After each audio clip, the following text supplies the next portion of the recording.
Welcome back. In this video, we'll take a closer look at Document Analytics, located under the Analytics section. Document Analytics gives you a quick and structured way to search for documents, export document-related data, apply filters, and view all relevant documents in one place. It's an efficient tool for accessing and analyzing your document information effortlessly. To get started, simply switch to the Analytics radio button and search for the analytic you want to review. If you need analytics from a specific module, just select that module to narrow things down. In my role, I only have a few analytics available, and one of them is Document Analytics, so let's open that and explore what it offers. At this point, you can specify whether you want to view documents from a particular repository or from all repositories. If you choose Repository, simply pick the one you need from the list. If you want to view everything, select All Documents. You can then narrow down the results by choosing a document type. For example, if you're specifically searching for contracts, just select that option. Another useful filter is the document status. You can decide whether you want to see all documents, only valid documents that are still within their expiry period, or expired documents that are no longer active. For this demonstration, I'll choose all documents, but if you switch to expired documents, the system will display only those records. Once your filters are set, click the Populate button to retrieve the results. Once you click Populate, the system instantly displays all the documents that match your selected criteria. You'll see the complete list, and on the right-hand side, you can easily preview each document, download it, or print it.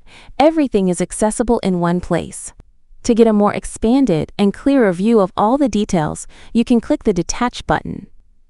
This opens the document list in a wider format, where you can see information such as the document number, document name, the repository it belongs to, the related customer or asset, the document title, its current status, any reference numbers, the issue and expiry dates, the number of days left before expiry, and who uploaded it along with the upload date.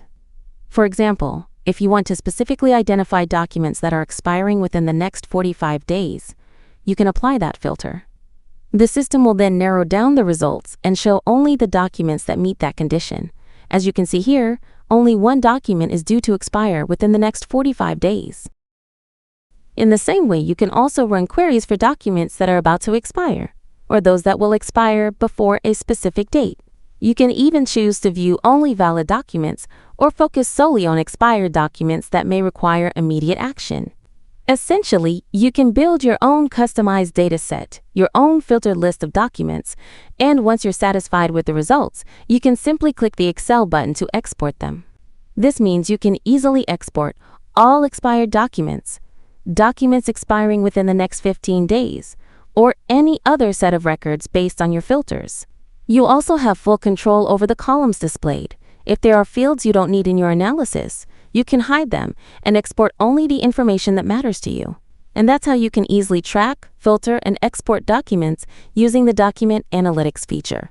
With just a few clicks, you can generate customized datasets, monitor upcoming expiries, and stay on top of all your document requirements. Thanks for watching, and I'll see you in the next video.